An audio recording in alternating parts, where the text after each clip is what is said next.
Hi hello ನಮಸ್ತೆ welcome to ವಿಶ್ವತ್ world by ಮಮ್ಮ YouTube channel guys.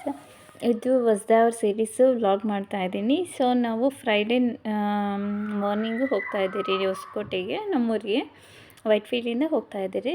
So ಇವತ್ತೆಲ್ಲ ಉಪವಾಸ ಇರುತ್ತೆ. ಸೊ ಶುಕ್ರವಾರ ನೈಟ್ ಊಟ ಮಾಡಿರ್ತೀರಿ ಮತ್ತು ಶನಿವಾರ ಭಾನುವಾರ 2 ಡೇಸ್ ಉಪವಾಸ ಇರುತ್ತೆ. ಅದಕ್ಕೆ ನಾವು ಹಸಿವಾಗುತ್ತೆ ನನಗೆ, ಊಟ ಸರಿಯಾಗಿ ಮಾಡಿಲ್ಲ ಅಂದರೆ ಟೈಮ್ ಟು ಟೈಮ್ 3 ಟೈಮ್ಸ್ ಊಟ ಮಾಡಿಲ್ಲ ಅಂತಂದರೆ ತಲೆ ಸುತ್ತು ಬರುತ್ತೆ. ಅದಕ್ಕೆ ಹೊಸಕೋಟೆಯಲ್ಲಿ ಸ್ಟಾಪ್ ಕೊಟ್ಟಿದ್ದರು. ಜ್ಯೂಸ್ ಏನಾದರೂ ಬೇಕು ಅಂತ ಹೇಳಿದ್ದೆ. ಸೊ ಜ್ಯೂಸ್ ಕುಡ್ಕೊಂಡು ಹೋಗೋಣ ಅಂತ ಅಲ್ಲಿ ಸ್ಟಾಪ್ ಮಾಡಿ ಹೊಸಕೋಟೆಯಲ್ಲಿ ಜ್ಯೂಸ್ ಕುಡಿದ್ಬಿಟ್ಟು ಹೊಸಕೋಟೆಯಿಂದ ನಮ್ಮೂರಿಗೆ ಅರೌಂಡ್ 10 ಕಿಲೋಮೀಟರ್ಸ್ ಇರುತ್ತೆ. ಅರೌಂಡ್ 15 ಮಿನಿಟ್ಸ್ ಆಗುತ್ತೆ. ಸೊ ಹೊಸ್ದವರು ಒಂದೊಂದು ಕಡೆ ಒಂದೊಂದು ಥರ ಮಾಡ್ತಾರೆ. ನಾವು ಯಾವ ಥರ ಮಾಡ್ತೀರಿ ಅಂತ ನನಗೆ ಗೊತ್ತಿರೋದು ಮಾತ್ರ ನಾನು ಹೇಳ್ತೀನಿ. ತುಂಬ ಇದೆ ಅದು ಏನಂತಾರೆ ಪೂಜೆಗಳು ಯಾವ ಥರ ಮಾಡ್ತಾರೆ, ತುಂಬ ಇದೆ. ಡೀಟೇಲ್ಡಾಗಿ ನಂಗೆ ಗೊತ್ತಿಲ್ಲ. ನಂಗೆ ಗೊತ್ತಿರೋ ಪ್ರಕಾರ ಎಷ್ಟು ಗೊತ್ತೋ ಅಷ್ಟು ಹೇಳ್ತೀನಿ. ಇಲ್ಲಿ ಹೂವು ತಗೊಂಡು ಹೋಗಿರ್ತೀವಿ. ಅದೇನು ಅಂತಂದರೆ ಇದು ಕಸ್ತೂರಿ ಸೇವಂತಿಗೆ ಅಂತ ಹೇಳ್ತಾರಂತೆ. ಅದೇ ಹೂವು ಬೇಕಂತೆ. ಮಾಮೂಲಿ ಡಿಫ್ರೆಂಟ್ ವೆರೈಟೀಸ್ ಆಫ್ ಸೇವಂತಿಗೆ ಇದೆಯಲ್ಲ, ಅವೆಲ್ಲ ಯೂಸ್ ಮಾಡೋಂಗಿಲ್ಲಂತೆ ಅಲ್ಲಿ ಪೂಜೆ ಮಾಡೋದಕ್ಕೆ.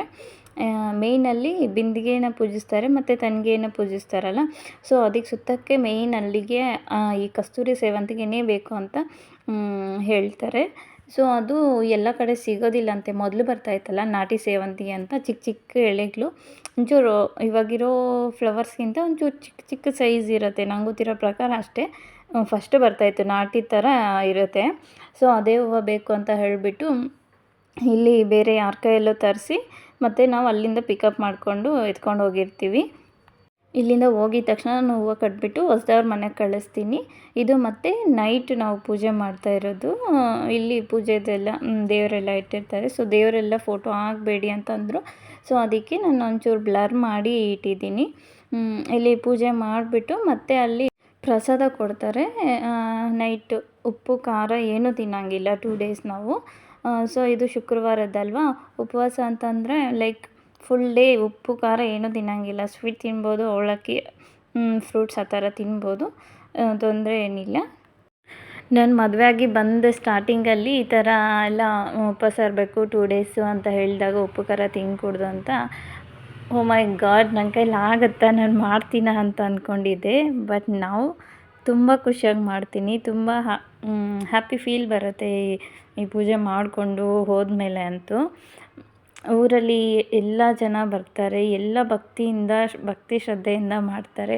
ಮತ್ತು ಇಲ್ಲಿ ಮುಂಚೆ ಮಾಡ್ತಾಯಿದ್ರಲ್ಲ ಟ್ರೆಡಿಷನ್ ಎಲ್ಲ ಫಾಲೋ ಮಾಡ್ತಾರೆ. ಅದು ನೆಕ್ಸ್ಟ್ ವ್ಲಾಗಲ್ಲಿದೆ. ಸೊ ಇಲ್ಲಿ ಪ್ರಸಾದ ಕೊಡ್ತಾರೆ ಅಂತ ಹೇಳಿದ್ನಲ್ಲ, ಇಲ್ಲಿ ಹಸಿ ರಾಗಿ ಇರುತ್ತಲ್ಲ ಅದನ್ನು ಕೊಟ್ಟಿದ್ದಾರೆ. ಫಸ್ಟ್ ಅದನ್ನು ಕೊಡ್ತಾರೆ. ಸೊ ಹಸಿ ರಾಗಿ ನಾವು ಬೇಕು ಅಂದರೆ ಜಾಸ್ತಿನೇ ಇಸ್ಕೊಬೋದು, ಸ್ವಲ್ಪ ಸ್ವಲ್ಪ ಕೊಡ್ತಾರೆ, ಮತ್ತು ಬೇಕಂದರೆ ಇಸ್ಕೊಬೋದು. ಇಲ್ಲಿ ರಾಗಿ ಕೊಟ್ಟಿದ್ದು ತಿಂದಿದ್ದಾದಮೇಲೆ ಮತ್ತೆ ಪ್ರಸಾದ ಎತ್ಕೊಂಬರ್ತಾರೆ. ಅದಕ್ಕೆ ಎಲ್ಲ ನಮಸ್ಕಾರ ಮಾಡಿಕೊಂಡು ಸೊ ಎಲ್ಲರಿಗೂ ನಮಸ್ಕಾರ ಮಾಡೋಕ್ಕೆ ಕೊಡ್ತಾರೆ. ಇದೇನು ಅಂತಂದರೆ ಮೊದಲೆಲ್ಲ ರಾಗಿನ ಬೀಸಿಬಿಟ್ಟು ಕಲ್ಲಲ್ಲಿ ಬೀಸಿ ಆ ರಾಗಿನ ಮುದ್ದೆಗೆ ಹಾಕಿ ಮಾಡ್ತಾಯಿದ್ರು ಅಂತ ಹೇಳ್ತಾರಲ್ಲ. ಸೊ ಅದೇ ಪ್ರೋಸೆಸ್ ಇಲ್ಲಿ ಫಾಲೋ ಮಾಡ್ತಾರೆ. ಇಲ್ಲಿ ರಾಗಿ ಆಗಲಿ ಭತ್ತ ಆಗಲಿ ಎಲ್ಲನೂ ಸ್ವಂತ ಕೈಯಿಂದ ಮಾಡಿ ಪ್ರೊಸೆಸಿಂಗ್ ಮಾಡಿ ಮತ್ತೇ ಅವರು ಪೂಜೆಗೆ ಇಡ್ತಾರೆ. ಲೈಕ್ ಇವಾಗ ಅನ್ನ ಕೊಡ್ತಾರಲ್ಲ ಪ್ರಸಾದಕ್ಕೆ, ಅದೂ ಅಷ್ಟೇ. ಭತ್ತನ ಕುಟ್ಟಿ ರೈಸ್ ಮಾಡಿ ಮತ್ತು ಅದರಲ್ಲಿ ಇದು ಅನ್ನ ಮಾಡಿ ದೇವರಿಗೆ ನೈವೇದ್ಯ ಇಟ್ಟು ಮತ್ತು ಅದನ್ನು ಎಲ್ಲರಿಗೂ ಕೊಡ್ತಾರೆ ಪ್ರಸಾದವಾಗಿ. ಮತ್ತು ಈವನ್ ತಂಬಿಟ್ಟು ಮಾಡ್ತಾರಲ್ಲ ದೇವರಿಗೆ, ಅದನ್ನು ಸೇಮ್ ಪ್ರೋಸೆಸ್ ಅದೇ ಥರ ಮಾಡ್ತಾರೆ. ಯಾರ್ಯಾರು ಹೊಸ್ದವ್ರ ಮನೆ ಇರುತ್ತೋ ಅವರೆಲ್ಲ ಆಲ್ಮೋಸ್ಟ್ 1 ದಿನ 2 ದಿನ ಫುಲ್ ಕಂಪ್ಲೀಟ್ ಅಲ್ಲೇ ಇರ್ತಾರೆ, ದೊಡ್ಡವರು ಮನೇಲಿ ದೊಡ್ಡವರು. ಮತ್ತು ಇಲ್ಲಿ ನಾವು ಪ್ರಸಾದ ತೊಗೊತಾ ಇದ್ದೀವಲ್ಲ, ಇಲ್ಲಿ ಪ್ಲೇಟ್ಗಳಲ್ಲಿ ಇಲ್ಲ ಬಾಳೆ ಎಲೆ ಆ ಥರ ಕೊಡೋದಿಲ್ಲ. ಓನ್ಲಿ ಏನಂತಾರೆ ಇದು ಕುಂಬಳಕಾಯಿ ಎಲೆ ಬರುತ್ತಲ್ಲ, ಸೊ ಆ ಎಲೆದಲ್ಲಿ ಮಾತ್ರನೇ ಪ್ರಸಾದ ಕೊಡೋದು. ನಮಗೆ ಹೊಸ್ದವ್ರು ಕೊಟ್ಟು ಇದು 4th ಇಯರು. ಸೊ ಈ ವರ್ಷವೂ ಅದೇ ಥರ ಕೊಡ್ತಾರೆ. ಮತ್ತು ಇಲ್ಲಿ ನಮ್ಮ ಅಕ್ಕ ಫೋನ್ ಮಾಡಿರ್ತಾರೆ ವಿಶುನ ಮಾತಾಡೋಕ್ಕೆ ಅಂತ ಹೇಳಿಬಿಟ್ಟು. ನಾನು ಇಲ್ಲ ನಮ್ಮ ಮನೆಯವ್ರಿಗೆ ಮಾಡಿ ನಾನು ಹೊಸ್ದವ್ರ ಮನೇಲಿದ್ದೀನಿ ಅಂತಂದರೆ ಅವ್ರು ಕೇಳಿಸ್ತಾರಲ್ಲ. ಸೊ ಅದಕ್ಕೆ ಅವ್ರು ಯಾರೋ ಏನು ಜೋರಾಗಿ ಹೇಳು ಅಂತ ಹೇಳ್ತಾಯಿದ್ರೆ ನಾನು ನಗಿತಾ ಇರ್ತೀನಿ. ಸೊ ಮತ್ತು ಇಲ್ಲಿ ಪ್ರಸಾದ ಹಾಕಿರ್ತಾರಲ್ಲ, ನಾವು ಮೊಸರು ಕೊಟ್ಟಿರಲ್ಲ, ಮೊಸರಿಗೆ ವೆಯ್ಟ್ ಮಾಡ್ತಾ ಇರ್ತೀರಿ. ಪ್ರಸಾದ ಅಂತಂದರೆ ಇವಾಗ ತೋರಿಸಿದ್ರಲ್ಲ, ಬರೀ ಮುದ್ದೆ, ಉಪ್ಪು ಹಾಕೋದಿಲ್ಲ, ಅನ್ನಕ್ಕೂ ಉಪ್ಪು ಹಾಕೋದಿಲ್ಲ, ಮೊಸರು ಹಾಕ್ತಾರೆ. ಅದ್ರ ಜೊತೆಗೆ ಮೊಸರು ಎಷ್ಟು ಬೇಕು ಅಷ್ಟು ತಿನ್ಬೋದು, ಅದು ಹೊಟ್ಟೆ ತುಂಬಾ ತಿನ್ಬೋದು, ಎಷ್ಟಾದರೆ ಅಷ್ಟು ತಿನ್ಬೋದು.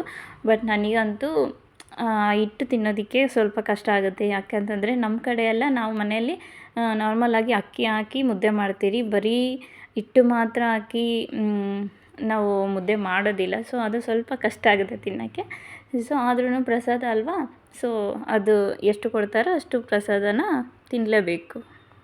ಇದು ಹೊಸದವರು ಒಂದೊಂದು ಕಡೆ ಒಂದೊಂದು ಟೈಮಲ್ಲಿ ಮಾಡ್ತಾರೆ. ನಮ್ಮ ಕಡೆ ಬಂದು ದೀಪಾವಳಿ ಅಮಾವಾಸ್ಯೆ ಆಗುತ್ತಲ್ಲ, ಸೊ ದೀಪಾವಳಿ ಅಮಾವಾಸ್ಯೆ ಆದಮೇಲೆ ನೆಕ್ಸ್ಟ್ ಅಮಾವಾಸ್ಯೆ ಬರೋವರೆಗೂ 4 ವೀಕ್ಸ್ ಸಂಡೇ ಮೇನ್ ಇದಿರೋದು, ಪೂಜೆ ಇರೋದು. ಸೊ 4 ವಾರದಲ್ಲಿ ಯಾವಾಗನ ಮಾಡ್ಬೋದು. ಸೊ ಅದರಲ್ಲಿ ಅಂಟು ಮುಟ್ಟು ಏನಾದರೂ ಬಂದರೆ ಅದು ಸ್ಟಾಪ್ ಮಾಡ್ತಾರೆ. ಏನಂತಾರೆ, ಆ ವಾರ ಇಲ್ಲ ಆ ತಿಂಗಳೇ ಸ್ಟಾಪ್ ಆಗೋಗುತ್ತೆ ಒಂದೊಂದು ಸರಿ. ಯಾವಾಗೂ ಆಗಿಲ್ಲ ಇದುವರೆಗೂ. ಸೊ ಅಂಥದ್ದೆಲ್ಲ ಬರಬಾರ್ದು ಅಂತ ಫಸ್ಟ್ ವೀಕೇ ಮಾಡಿಬಿಟ್ಟಿದ್ರು ಈ ಸರಿ. ಸೆಕೆಂಡ್ ವೀಕ್, ತರ್ಡ್ ವೀಕ್ ಆ ಥರ ಮಾಡ್ತಾಯಿದ್ರು. ಈ ಸರಿ ಬಂದು ಫಸ್ಟ್ ವೀಕೇ ಯಾವುದು ಬೇಡ ಯಾಕೆ ಅಂತ ಹೇಳಿಬಿಟ್ಟು ಫಸ್ಟ್ ವೀಕೇ ಪೂಜೆ ಇಟ್ಕೊಳ್ಳೋಣ ಅಂತ ಮಾಡಿದರು. ಇಲ್ಲಿ ತುಂಬ ಜನ ಇರ್ತಾರಲ್ವ, ಸೊ ನನಗೆ ಅಷ್ಟು ನಾನು ಊರಲ್ಲಿರೋದಿಲ್ವಲ್ಲ, ಸೊ ಅಷ್ಟು ಜನ ನನಗೆ ಅಷ್ಟು ಕಮ್ಯುನಿಕೇಟ್ ಮಾಡೋದಕ್ಕೆ ಚೆನ್ನಾಗಿ ಕಂಫರ್ಟ್ ಝೋನಲ್ಲಿರಲ್ಲ. ಇಲ್ಲಿ ಪಕ್ಕದಲ್ಲಿ ಕೂತ್ಕೊಂಡಿದ್ದಾರಲ್ಲ, ಅವರು ಫ್ರೆಂಡ್ ಆಗಿರ್ತಾರೆ. ಸೊ ಭಾವನಾ ಅಂತ ಹೇಳಿಬಿಟ್ಟು ಅವರು ಒಳ್ಳೆ ಕಂಪನಿ ಕೊಡ್ತಾರೆ. ವರ್ಷ ಹೋದಾಗೂ ನಂಗೆ ಮಾತಾಡೋಕ್ಕೆ ಒಳ್ಳೆ ಕಂಪನಿ.